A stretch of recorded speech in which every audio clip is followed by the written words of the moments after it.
ফজিলাতুল Sheikh Ali Hasan Osama হাফিজাহুল্লাহ, ওনাকে বসায় রেখে আর উত্তর দেওয়া আমার কাছে খুব ভালো লাগছে না। আমার বদভ্যাস হয়ে গেছে ইদানিং 2 ঘন্টা 3 ঘন্টার নিচে হয় না। আমি কথা বললেও সারা রাত বলতে পারবো, কিন্তু ভাইকে বসায় রেখে আর কথা বলার সুযোগ নাই। 11টা 10 অলরেডি বেজে গেছে।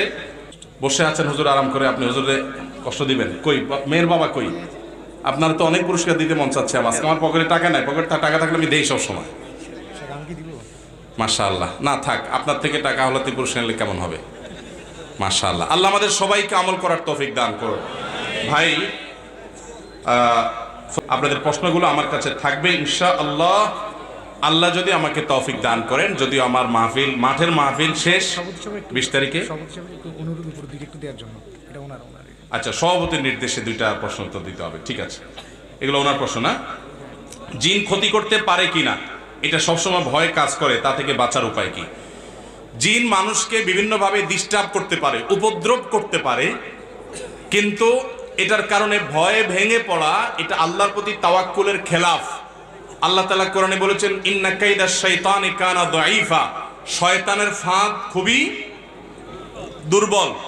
অতএব দুষ্ট জিন আপনাকে ক্ষতি করতে পারে, সে ভয় আপনার যতটুকু থাকবে তার চেয়ে বেশি আস্থা থাকতে হবে যে সকাল সন্ধ্যার দোয়া জিকিরগুলো পড়লে, রাতে রক্ষা কবচ আমলগুলো করলে, মাসনুন দোয়াগুলো পড়লে, কোরআনে কারীমের সূরা বাকারা তেলাওয়াত করলে দুষ্ট জিনের উপদ্রব এটা থেকে আপনি রক্ষা পাবেন। শয়তান আপনাকে কিছুই করতে পারবে না। আল্লাহ রাব্বুল আলামিনের এই আয়াতগুলো এবং এই আজকারে মাসনুনাগুলো পড়লে আপনাকে আল্লাহ তাআলা হেফাজতে রাখবেন। বিসমিল্লাহিল্লাযী লা ইয়াদুররু মা ইসমিহি শাইউন ফিল আরদি ওয়ালা ফিস সামা ওয়া হুয়াস সামিউল আলিম, সকাল সন্ধ্যা 3 বার। হাসবি আল্লাহু লা ইলাহা ইল্লাহু আলাইহি তাওয়াক্কালতু ওয়া রাব্বুল আরশিল আযীম, সকাল সন্ধ্যা 7 বার। তারপর আয়াতুল কুরসি, তারপর 3 কুল, সূরা ইখলাস, সূরা ফালাক, সূরা নাস 3 বার সকালে, 3 বার সন্ধ্যায়, আবার রাতে শোয়ার সময় 3 বার পড়ে হাতে ফু দিয়ে পুরো শরীর মোছা। ঘরে ঢুকতে বিসমিল্লাহ বলে ঢোকা, বের হওয়ার সময় বিসমিল্লাহ বলে বের হওয়া। বাথরুমে ঢুকতে অবশ্যই দোয়া পড়া, কারণ দুষ্টজিন থাকে সেখানে। বাথরুমের দরজা আটকানো। পেশাব, বাসায় পেশাবের দুর্গন্ধ হয় এরকম ভাবে পেশাব না রাখা। ময়লা আবর্জনা, কাঁটা ইত্যাদি এগুলো শয়তানের খাবার, জিনদের খাবার থাকে, এগুলো যত দ্রুত সম্ভব বাসা থেকে বাহির করে দেওয়া। এবং বাসায় ঢুকতে বিসমিল্লাহ বলে ঢুকলে শয়তান সাথে ঢুকতে পারে না। এই সমস্ত আমলগুলো যখন বেশি বেশি করবো আল্লাহ হেফাজতে রাখবেন ইনশাআল্লাহ। শয়তানের প্রতি ভয়ের চাইতে আল্লাহর প্রতি আস্থা অনেক বেশি থাকতে হবে। এরপরে প্রশ্ন হলো, বিবাহের গেট দেওয়া জায়েজ আছে কিনা? সুন্নাত বিবাহের পদ্ধতিটা বলেন। বিবাহ বাড়ির মধ্যে বাজনা, গান, অন্য অনুষ্ঠান করা জায়েজ আছে কিনা? অনেকগুলো প্রশ্ন একসাথে করে বলছেন। শেষ করি ভাই আসছেন ইনশাআল্লাহ, কথা বলবেন। ভাইরা আমার অনেকগুলো করছেন, সর্বশেষটা নিয়ে বলি। বিয়ে হয় আর গান বাজনা হয় না, এরকম ঘটনা বাংলাদেশে এখন খুব বেশি হয় না কম হয়? এখন এই যে বিয়ে শাদীতে দাম্পত্য জীবনে সুখ শান্তি খুব একটা দেখা যায় না। বিয়ে শাদীতে দেখা যায় যে বরকত নাই, বরকতহীন বিয়ে।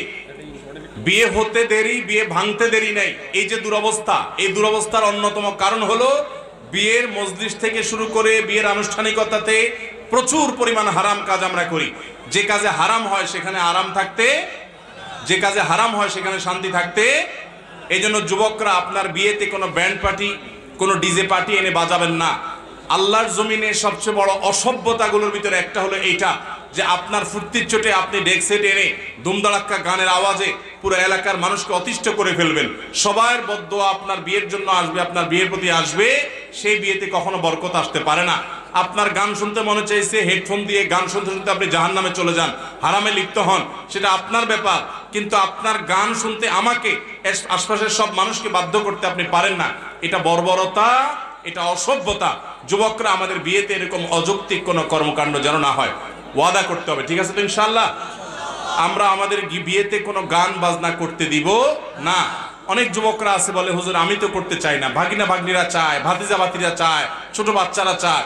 এই সমস্ত অজুহাত দিয়ে কোনোভাবে গুনাহ করা যাবে, বন্ধু বান্ধবের মুখের দিকে তাকায়ও হারাম করা যাবে না। আল্লাহ আমাদেরকে সর্বাবস্থা সকল হারামকে বর্জন করার মতো ঈমানের শক্তি এবং তাকত দান করুন।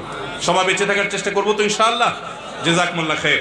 ভাইরা আমার, আজকের প্রধান আকর্ষণ শেখ আলী হাসান ওসামা হাফিজাহুল্লাহ কথা বলবেন, গুরুত্বপূর্ণ বক্তব্য রাখবেন। আমাকে 11:15 টাইম দেওয়া হয়েছে, বরাবর 11:15 আমি শেষ করছি, 1 মিনিটও বেশি নেই। যে কাগজ দেওয়া হয়েছে প্রতিটা মিনিটের অনুযায়ী আমি আমল করার চেষ্টা করেছি, ওই টাইমটা ঠিক রাখা আর কি। আল্লাহ তাআলা আমাকে, আপনাকে, আমাদের সবাইকে উপকারী কথাগুলো অনুযায়ী আমল করার তৌফিক দান করুন।